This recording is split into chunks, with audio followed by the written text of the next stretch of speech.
എല്ലാവർക്കും നമ്മുടെ പുതിയ വീഡിയോയിലേക്ക് സ്വാഗതം. ഇന്നത്തെ നമ്മുടെ റെസിപ്പി നമ്മൾ പുറത്തുനിന്നൊക്കെ വാങ്ങിച്ചു കഴിക്കുന്ന അതേ ടേസ്റ്റിൽ നല്ല പെർഫെക്റ്റ് ആയിട്ട് വീട്ടിൽ തന്നെ ചെയ്തെടുക്കാൻ പറ്റിയ ഒരു ചിക്കൻ മോമോസ് ആണ്. ഈ ഒരു ചിക്കൻ മോമോസിനോട് സെർവ് ചെയ്യുന്ന ഒരു ചട്നിയുടെ റെസിപ്പി ഞാൻ കാണിക്കുന്നുണ്ട് കേട്ടോ. ഈ ഒരു ഷേപ്പ് ആണെങ്കിൽ പോലും നമുക്ക് വളരെ ഈസിയാണ് ചെയ്തിട്ടെടുക്കാൻ വേണ്ടിയിട്ട്. അപ്പോൾ നല്ല ടേസ്റ്റി ആയിട്ടുള്ള ഈ ഒരു ചിക്കൻ മോമോസും അതുപോലെ തന്നെ ടേസ്റ്റി ആയിട്ടുള്ള ഈ ഒരു ചട്നി എങ്ങനെയാണ് തയ്യാറാക്കുന്നതെന്ന് നമുക്കൊന്ന് നോക്കാം. കൂടാതെ വീഡിയോയിലേക്ക് പോകുന്നതിന് മുമ്പായിട്ട് നമ്മുടെ ഒരു ചാനൽ ഇതുവരെയായിട്ട് സബ്സ്ക്രൈബ് ചെയ്തിട്ടില്ലെങ്കിൽ താഴെ കാണുന്ന റെഡ് സബ്സ്ക്രൈബ് ബട്ടണും കൂടെ ഒന്ന് പ്രസ് ചെയ്ത് സപ്പോർട്ട് ചെയ്യണേ. വീഡിയോ ഇഷ്ടപ്പെട്ടാൽ ലൈക്ക് ചെയ്യാനും കൂടെ മറക്കരുത്. അപ്പോൾ ആദ്യം തന്നെ ഒരു ചിക്കൻ മോമോസിൻ്റെ ഒരു ഷീറ്റ് റെഡിയാക്കാൻ വേണ്ടിയിട്ട് നമുക്ക് ആ ഒരു മാവൊന്ന് റെഡിയാക്കിയിട്ട് എടുക്കാം. അതിന് വേണ്ടിയിട്ട് ഞാനിപ്പോൾ ഈ ഒരു പാത്രത്തിലേക്ക് 250 ml ഈ ഒരു കപ്പിൽ 2 കപ്പ് അളവിൽ മൈദാമാവ് ഇട്ട് കൊടുക്കുകയാണ്. മൈദയ്ക്ക് പകരമായിട്ട് നമുക്കിത് ഗോതമ്പൊടിയിൽ വേണമെങ്കിലും ചെയ്യാം കേട്ടോ. ഗോതമ്പൊടിയിൽ ചെയ്യുമ്പോൾ ടേസ്റ്റ് കുറച്ച് ഡിഫറെൻ്റ് ആയിരിക്കുന്നുള്ളൂ. 2 കപ്പ് അളവിൽ മൈദ ഈ ഒരു പാത്രത്തിലേക്ക് ഇട്ട് കൊടുത്തിട്ടുണ്ട്. ഇതിലേക്ക് നമുക്ക് ഈ ഒരു പൊടിയിലേക്ക് ആവശ്യമായിട്ടുള്ള ഉപ്പ് ചേർത്ത് കൊടുക്കാം. എന്നിട്ട് നല്ലപോലെ തന്നെ ഒരു ഉപ്പ് ചേർത്തൊന്ന് മിക്സ് ചെയ്യുക.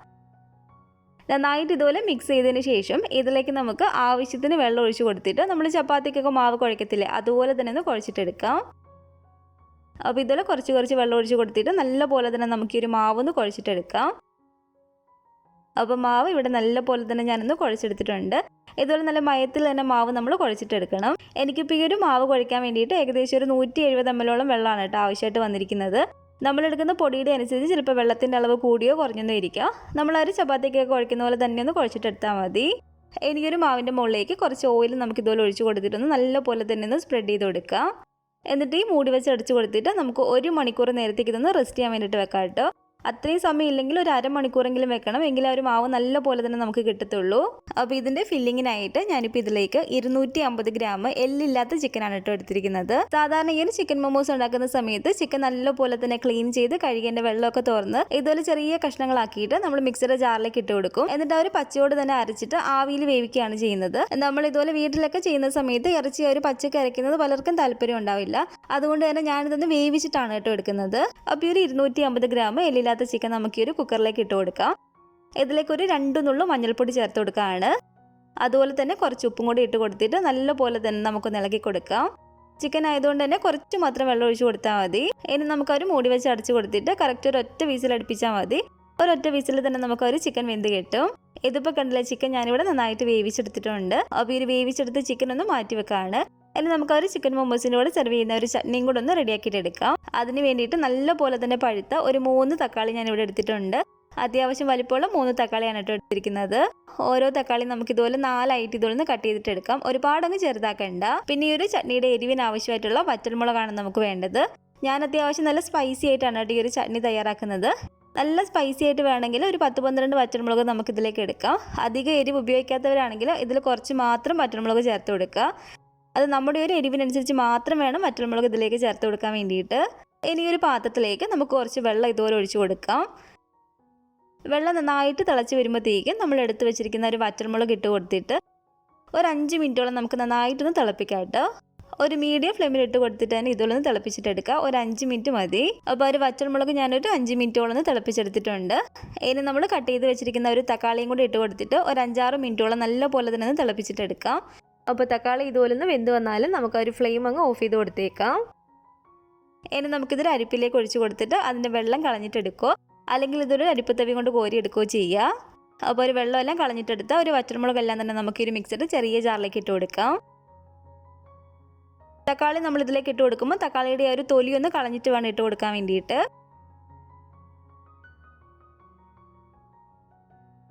അപ്പോൾ തക്കാളിയുടെ ഒരു തൊലിയും കൂടെ കളഞ്ഞിട്ട് എല്ലാം തന്നെ ഇതിലേക്ക് ഇട്ട് കൊടുത്തിട്ടുണ്ട്. ഇതിനെ നമുക്ക് നല്ല പോലെ തന്നെ ഒന്ന് അരച്ചിട്ടെടുക്കാം മിക്സിയിൽ. അപ്പോൾ നല്ല പോലെ തന്നെ ഞാനിതൊന്ന് അരച്ചെടുത്തിട്ടുണ്ട്. ഇത് കണ്ടില്ല, ഇതുപോലെ തന്നെ നമ്മളൊന്ന് അരച്ചിട്ടെടുക്കുക. ഇനി ഒരു പാനിലേക്ക് 1 ടേബിൾ സ്പൂണോളം ഓയിൽ നമുക്ക് ഒഴിച്ചു കൊടുക്കാം. ഇതിലേക്ക് ഒരു 1.5 ടേബിൾ സ്പൂൺ അളവിൽ വെളുത്തുള്ളി തീരെ പൊടിയായിട്ട് കട്ട് ചെയ്തെടുത്താണ് കേട്ടോ ഇത്. വെളുത്തുള്ളിയൊക്കെ നമ്മൾ ചേർത്ത് കൊടുക്കുമ്പോൾ തീരെ പൊടിയായിട്ട് കട്ട് ചെയ്ത് വേണം ഇതുപോലെ ചേർത്ത് കൊടുക്കാൻ വേണ്ടിയിട്ട്. അതുപോലെ തന്നെ 1 ടേബിൾ സ്പൂൺ അളവിൽ തീരെ പൊടിയായിട്ട് കട്ട് ചെയ്തെടുത്ത ഈ ഒരു ഇഞ്ചിയും കൂടി ചേർത്ത് കൊടുക്കാം. ഇവ രണ്ടും കൂടി ചേർത്ത് കൊടുത്തിട്ട് നല്ല പോലെ തന്നെ ഇളക്കിയിട്ടെടുക്കുകയാണ്. ഇതിലേക്ക് നമുക്ക് 1 ടീസ്പൂൺ അളവിൽ സോയാ സോസും കൂടി ചേർത്ത് കൊടുക്കാം. എന്നിട്ട് നന്നായിട്ട് ഇളക്കിയിട്ടെടുക്കുക. സോയാ സോസും കൂടി ചേർത്ത് ഇളക്കിയതിന് ശേഷം ഈ ഒരു തക്കാളി അരച്ച് വെച്ചിരിക്കുന്നത് ഇതിലേക്ക് ചേർത്ത് കൊടുത്തിട്ട് നല്ല പോലെ തന്നെ ഇളക്കിയിട്ടെടുക്കുക കേട്ടോ. തീ നമ്മൾ കുറച്ച് തന്നെ വെച്ച് കൊടുത്തേക്കുക. നന്നായിട്ട് ഇതുപോലെ ഇളക്കിയതിന് ശേഷം ഇതിലേക്ക് നമുക്ക് ആവശ്യത്തിനുള്ള ഉപ്പ് ചേർത്ത് കൊടുക്കാം. അതുപോലെ തന്നെ ഒരു 3/4 ടീസ്പൂൺ അളവിൽ പഞ്ചസാര ഇതിലേക്ക് ഇട്ട് കൊടുക്കുകയാണ്. പഞ്ചസാരയ്ക്ക് പകരമായിട്ട് ടൊമാറ്റോ കെച്ചപ്പ് വേണമെങ്കിലും ചേർത്ത് കൊടുത്താൽ മതി. ഇവ രണ്ടും കൂടി ചേർത്ത് നല്ലപോലെ തന്നെ ഇളക്കിയതിന് ശേഷം ഇനി നമുക്കിതിലേക്ക് 1 ടീസ്പൂൺ അളവിൽ വിനാഗിരിയാണ് കേട്ടോ ചേർത്ത് കൊടുക്കേണ്ടത്. വിനാഗിരിക്ക് പകരമായിട്ട് 1 ടീസ്പൂൺ നാരങ്ങാനീര് ചേർത്ത് കൊടുത്താലും മതി. തീ കുറച്ചിട്ടിട്ട് തന്നെ നമ്മളൊരു 4-5 മിനിറ്റോളം ഇളക്കി കൊടുക്കണം. എങ്കിലേ ഒരു തക്കാളിയുടെ ഒരു പച്ച ചവി അങ്ങ് മാറി കിട്ടത്തുള്ളൂ. അപ്പോൾ തീ കുറച്ചിട്ടിട്ട് ഒരു 4-5 മിനിറ്റോളം തന്നെ ഞാൻ നല്ലപോലെ തന്നെ ഒന്ന് ഇളക്കി കൊടുത്തിട്ടുണ്ടായിരുന്നു കേട്ടോ. തക്കാളിയുടെ ഒരു പച്ച ചവയൊക്കെ അങ്ങ് മാറിയിട്ടുണ്ട്. അപ്പോൾ ചിക്കൻ മൊമോസിൻ്റെ കൂടെ സെർവ് ചെയ്യുന്ന ഒരു ചട്നി ഇവിടെ റെഡി ആയിട്ടുണ്ട്. ഇത് അത്യാവശ്യം നല്ല സ്പൈസി ആയിട്ടുള്ളൊരു ചട്നിയാണ്. അതുപോലെ തന്നെ ഇതിനകത്ത് ചെറിയൊരു മധുരവും കൂടി വരുന്നുണ്ട്. അപ്പോൾ രണ്ടും കൂടി ചേരുമ്പോഴത്തേക്ക് നല്ല ടേസ്റ്റാണ് കേട്ടോ. ഇത് നമ്മൾ ആദ്യമേ വേവിച്ച് വെച്ചിരുന്ന ഒരു ചിക്കനാണ്. ഈ ഒരു ചിക്കൻ എല്ലാം കൂടി ഒരു മിക്സഡ് ജാറിലേക്ക് തന്നെ ഇട്ട് കൊടുക്കുകയാണ്. സാധാരണ ചെയ്യുന്ന പോലെ ചെയ്യാനാണെങ്കിൽ ചിക്കൻ വേവിക്കാതെ തന്നെ ഒരു പച്ചയോട് കൂടിയിട്ട് തന്നെ ഇട്ട് കൊടുത്താൽ മതി. അപ്പോൾ ഒരു വേവിച്ച ചിക്കൻ നമുക്ക് ഇതുപോലെ ഒന്ന് പൊടിച്ചെടുത്തിട്ട് വരാം. അപ്പോൾ ചിക്കൻ ഞാൻ ഇതുപോലെ ഒന്ന് പൊടിച്ചെടുത്തിട്ടുണ്ട്. ഇനി ഇതിലേക്ക് ഒരു 1/4 കപ്പ് അളവിൽ സ്പ്രിംഗ് ഓനിയൻ നമുക്ക് ചേർത്ത് കൊടുക്കാം. അതുപോലെ തന്നെ ഒരു 2 ടേബിൾ സ്പൂൺ അളവിൽ മല്ലിയിലയും 1 ടീസ്പൂൺ അളവിൽ ഇഞ്ചി വെളുത്തുള്ളി പേസ്റ്റും കൂടി ചേർത്ത് കൊടുക്കുകയാണ്. നമ്മളിതിലേക്ക് മുളക് പൊടി ഒന്നും തന്നെ ചേർത്ത് കൊടുക്കുന്നില്ല. അപ്പോൾ എരിവിന് ആവശ്യമായിട്ടുള്ള കുരുമുളക് പൊടി ചേർത്ത് കൊടുക്കാം. ആദ്യം ഞാൻ ഇതിലേക്ക് ഒരു 3/4 ടീസ്പൂൺ അളവിൽ കുരുമുളക് പൊടിയാണ് ചേർത്ത് കൊടുക്കുന്നത്. അധികം എരിവില്ലാത്ത ഒരു പച്ചമുളക് ഇതുപോലെ തീരെ ചെറിയതായിട്ട് കട്ട് ചെയ്തിട്ടെടുത്താണ്. നല്ല എരിവുള്ള പച്ചമുളകൊക്കെ ആണെങ്കിൽ ചേർത്ത് കൊടുക്കണമെന്നില്ല. നമ്മളിതിലേക്ക് കുരുമുളക് പൊടി ചേർത്ത് കൊടുക്കുന്നുണ്ട്. പിന്നെ ഇതിലേക്ക് ഒരു 1/4 കപ്പ് അളവിൽ തീരെ ചെറിയതായിട്ട് കട്ട് ചെയ്തിട്ടെടുത്തിരിക്കുന്ന ഒരു സവാളയാണിത്. സവാള ഇതുപോലെ ചേർത്ത് കൊടുക്കുമ്പോൾ തീരെ ചെറിയതായിട്ട് കട്ട് ചെയ്തിട്ട് വേണം ചേർത്ത് കൊടുക്കാൻ വേണ്ടിയിട്ട്. 1 ടേബിൾ സ്പൂൺ അളവിൽ ഓയിലും കൂടെ ഒഴിച്ചു കൊടുക്കുകയാണ്. ഞാനിപ്പോൾ ഇതിലേക്ക് സൺഫ്ലവർ ഓയിലാണ് കേട്ടോ ഒഴിച്ചു കൊടുത്തിരിക്കുന്നത്. എന്നിട്ട് നല്ല പോലെ തന്നെ നമുക്കിതൊന്ന് മിക്സ് ചെയ്തിട്ടെടുക്കാം. ഇതുപോലെ ഒന്ന് മിക്സ് ചെയ്തതിന് ശേഷം ഇതിൻ്റെ എരിവ് ഉപ്പൊക്കെ ഒന്ന് നോക്കുക. എന്നിട്ട് നമുക്ക് ഇതിലേക്ക് കുറച്ചും കൂടി എരിവ് വേണമെന്നുണ്ടെങ്കിൽ കുറച്ചും കൂടി കുരുമുളക് പൊടി ഇട്ട് കൊടുക്കാവുന്നതാണ്. അത് നിങ്ങൾ ലാസ്റ്റ് നോക്കിയിട്ട് മാത്രമേ ചേർത്ത് കൊടുക്കാവുള്ളൂ. അതുപോലെ തന്നെ നമ്മൾ ചിക്കൻ ഉപ്പിട്ടാണ് വേവിച്ചെടുത്തിരിക്കുന്നത്. അതുകൊണ്ട് ലാസ്റ്റ് ഇതുപോലെ നോക്കിയിട്ട് ആവശ്യത്തിനുള്ള ഉപ്പും കൂടി ചേർത്ത് കൊടുക്കാം. എന്നിട്ട് വീണ്ടും നല്ല പോലെ തന്നെ ഒന്ന് മിക്സ് ചെയ്തിട്ടെടുക്കാം. കുറച്ച് മാത്രം ഓയിലും കൂടെ ഒന്ന് ഒഴിച്ചു കൊടുക്കുകയാണ്. അപ്പോൾ നല്ല പോലെ തന്നെ ഞാനിതൊന്ന് മിക്സ് ചെയ്തെടുത്തിട്ടുണ്ട്. അപ്പോൾ നമ്മുടെ ചിക്കൻ മൊമോസിന് ആവശ്യമായിട്ടുള്ള ഒരു ഫില്ലിംഗ് ഇവിടെ റെഡി ആയിട്ടുണ്ട്. നമ്മൾ ഈ ഒരു മാവ് ഇവിടെ റെസ്റ്റ് ചെയ്യാൻ വെച്ചിട്ട് 1 മണിക്കൂറോളം ആയിട്ടുണ്ട് കേട്ടോ. ഇതിപ്പോൾ കണ്ടില്ല, കുറച്ചും കൂടി നല്ല മയത്തിൽ തന്നെ നമുക്കൊരു മാവ് കിട്ടിയിട്ടുണ്ട്. ഈ ഒരു മാവ് ഞാനൊരു 5 ബോൾസാക്കി ഒന്ന് ഉരുട്ടിയിട്ടെടുക്കുകയാണ്. ഇതുപോലെ ഒരു 5 ബോൾസാക്കി ഞാനിപ്പോൾ ഈ ഒരു മാവ് ഇവിടെ നിന്ന് ഉരുട്ടിയെടുത്തിട്ടുണ്ട്. ഒരെണ്ണം ഉരുട്ടുന്ന ഒരു സമയത്ത് ബാക്കിയുള്ള നമ്മൾ അടച്ച് തന്നെ വെച്ച് കൊടുക്കുക. അല്ലെങ്കിൽ ആ ഒരു മാവിൽ നിന്ന് ഡ്രൈ ആയി പോവും. ഇനി ഒരു കൗണ്ടർ ടോപ്പിലോ അല്ലെങ്കിൽ ഒരു ചപ്പാത്തി പലകയിലോ കുറച്ച് പൊടി ഇതുപോലെ മൈദ ഇതുപോലെ തൂക്കി കൊടുക്കുക. എന്നിട്ട് അതിൽ നിന്ന് ഒരു മാവ് എടുത്തിട്ട് നമുക്കൊന്ന് പരത്തിയിട്ടെടുക്കാം. ഈ ഒരു മാവ് നമ്മൾ നല്ല നൈസായിട്ട് വേണം പരത്തിയിട്ടെടുക്കാൻ വേണ്ടിയിട്ട്.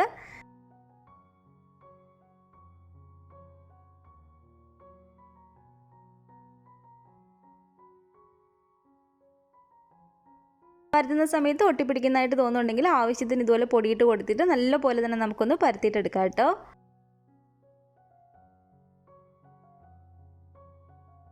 അപ്പോൾ ഞാനിപ്പോൾ ഇതിവിടെ നന്നായിട്ടൊന്ന് പരത്തി എടുത്തിട്ടുണ്ട്. ഇതിപ്പോൾ കണ്ടില്ല, ഇതുപോലെ നൈസായിട്ട് വേണം നമ്മൾ ഈ ഒരു മാവ് പരത്തിയെടുക്കാൻ വേണ്ടിയിട്ട്. ഒരുപാട് കട്ടി ഉണ്ടാകാൻ പാടില്ല.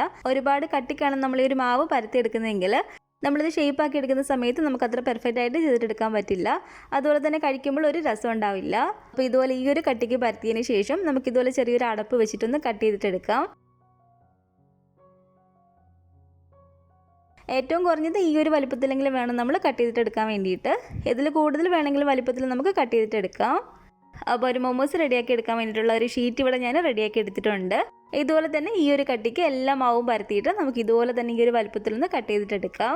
ഷീറ്റ് നമ്മൾ പരത്തിയിട്ട് ഒന്നിൻ്റെ മുകളിലായിട്ട് ഒന്ന് വെച്ച് കൊടുക്കരുത്, അതങ്ങ് ഒട്ടിപ്പോവും. അഥവാ വെക്കുവാണെങ്കിൽ തന്നെ മാവ് കുറച്ച് തൂക്കിയതിന് ശേഷം മാത്രം വെക്കുക. അപ്പോൾ ഇനി ഇതിലേക്ക് നമുക്ക് ആവശ്യത്തിനുള്ള ഒരു ഫില്ലിംഗ് ഒന്ന് വെച്ച് കൊടുക്കാം.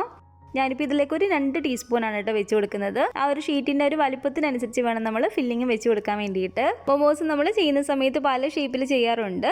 ഇതിൽ ചെയ്യുന്നത് നമുക്ക് സാധാരണ കടയിൽ നിന്നൊക്കെ കിട്ടുന്ന ഒരു ഷേപ്പിലാണ് കേട്ടോ. അപ്പോൾ ഇതുപോലെ നമ്മളൊരു ഫില്ലിങ് വെച്ച് കൊടുത്തിട്ട് ആദ്യം ഈ ഒരു അറ്റം എടുത്തിട്ട് ഇതുപോലെ ഒന്ന് മടക്കി കൊണ്ടിടുക. എന്നിട്ട് ആ ഒരു അറ്റം പിടിച്ചിട്ട് തന്നെ ഇതുപോലെ ഒന്ന് ഞൊറിഞ്ഞെടുത്താൽ മതി. അപ്പോൾ ഇതുപോലെ നമ്മളൊരു അറ്റം വരെ ഫുള്ളായിട്ടൊന്ന് ഞൊറിഞ്ഞെടുക്കുക. വിരൽ വെച്ചിട്ട് പതിയെ ഇതുപോലെ ഒന്ന് കറക്കിയിട്ട് ആ ഒരു അറ്റമെല്ലാം ചെറിയതായിട്ട് നമുക്കൊന്ന് പ്രസ് ചെയ്ത് കൊടുക്കാം ഇതുപോലെ. അപ്പോൾ ഇത്ര ഉള്ളതായിട്ട് ഇതുപോലെ തന്നെ നമുക്ക് ബാക്കിയുള്ളതും കൂടെ ഒന്ന് ഷേപ്പാക്കിയിട്ട് എടുക്കാം. ആദ്യമായിട്ടൊക്കെ ചെയ്യുന്നവരാണെങ്കിൽ ഒരു 2-3 എണ്ണം ചെയ്ത് കഴിയുമ്പോഴത്തേക്കും തന്നെ വളരെ എളുപ്പത്തിൽ തന്നെ നമുക്ക് ഈ ഒരു ഷേപ്പാക്കി എടുക്കാൻ പറ്റും.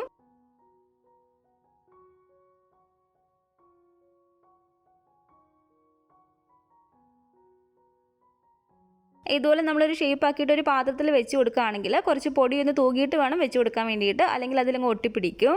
അപ്പോൾ ഒരു ഫില്ലിംഗ് എല്ലാം വെച്ച് കൊടുത്തിട്ട് എല്ലാം തന്നെ ഞാൻ ഈ ഒരു ഷേപ്പാക്കി എടുത്തിട്ടുണ്ട്. ഇനി നമുക്കിത് ആവിയിലൊന്ന് വേവിച്ചെടുത്താൽ മാത്രം മതി. ഞാനിപ്പോൾ ഇത് സ്റ്റീമറിൽ വെച്ചിട്ടാണ് കേട്ടോ വേവിക്കുന്നത്. ഇത് നമുക്ക് ഇഡ്ഡലി പാത്രത്തിൽ വെച്ച് കൊടുത്തിട്ട് വേവിക്കാവുന്നതാണ്. സ്റ്റീമറിൽ ആവശ്യത്തിന് വെള്ളം ഒഴിച്ച് കൊടുത്തിട്ട് ഈ ഒരു തട്ട് വെച്ച് കൊടുത്തിട്ട് നമുക്ക് കുറച്ച് ഓയിലൊന്ന് നല്ലപോലെ തന്നെ ഒന്ന് സ്പ്രെഡ് ചെയ്ത് കൊടുക്കാം. എന്നിട്ട് ഇതുപോലെ നന്നായിട്ട് ആവി വരുമ്പോഴത്തേക്കും ഈ ഒരു മൊമോസ് എല്ലാം ഇതിലേക്ക് വെച്ച് കൊടുക്കാം. എന്നിട്ട് മൂടി വെച്ച് അടച്ചു കൊടുത്തിട്ട് ഏകദേശം ഒരു 10-15 മിനിറ്റ് നമുക്കിതൊന്ന് കുക്ക് ചെയ്തിട്ട് എടുക്കാം കേട്ടോ. നമ്മളൊരു ചിക്കൻ ആദ്യമേ വേവിച്ചായതുകൊണ്ട് തന്നെ ഏകദേശം ഒരു 15 മിനിറ്റിനുള്ളിൽ തന്നെ മതി ഒരു കുക്കിംഗ് ടൈം. അപ്പോൾ ഏകദേശം ഒരു 10-12 മിനിറ്റ് കഴിഞ്ഞപ്പോഴത്തേക്കും ഞാനിതൊന്ന് തുറന്ന് നോക്കുകയാണ്. നല്ല പോലെ തന്നെ നമുക്കിവിടെ വെന്ത് കിട്ടിയിട്ടുണ്ട് കേട്ടോ. ഇനി ഈ ഒരു തട്ടെടുത്തിട്ട് അടുത്തതും കൂടെ നമുക്കിതുപോലെ തന്നെ ഒന്ന് വേവിച്ചിട്ടെടുക്കാം. അപ്പോൾ നല്ല ടേസ്റ്റി ആയിട്ടുള്ള നമ്മുടെ ഒരു ചിക്കൻ മൊമോസ് എല്ലാം തന്നെ ഞാനിവിടെ റെഡിയാക്കി എടുത്തിട്ടുണ്ട്. ഈ ഒരു ചിക്കൻ മൊമോസ് നിങ്ങൾ ഉണ്ടാക്കി നോക്കുകയാണെങ്കിൽ ഈ ഒരു ചട്നിയും കൂടെ തീർച്ചയായിട്ടും ഉണ്ടാക്കണേ. അതിൽ മുക്കി കഴിക്കുമ്പോൾ ഈ ഒരു ചിക്കൻ മൊമോസ് അടിപൊളി ടേസ്റ്റാണ് കേട്ടോ. നമ്മൾ കടയിൽ നിന്നൊക്കെ ചിക്കൻ മൊമോസ് വാങ്ങിച്ച് കഴിക്കുന്ന അതേ ടേസ്റ്റിൽ തന്നെ ചെയ്തിട്ടെടുക്കാൻ പറ്റിയ ഒരു റെസിപ്പിയാണ് കേട്ടോ ഇത്. അപ്പോൾ ഇന്നത്തെ ഈ ഒരു റെസിപ്പി നിങ്ങൾക്ക് എല്ലാവർക്കും ഇഷ്ടപ്പെട്ടെന്ന് കരുതുന്നു. ഇത് ഉണ്ടാക്കി നോക്കുകയാണെങ്കിൽ നിങ്ങളുടെ അഭിപ്രായങ്ങളൊക്കെ മറക്കാതെ തന്നെ നമ്മുടെ കമൻറ്റ് ബോക്സിൽ വന്ന് അറിയിക്കണേ.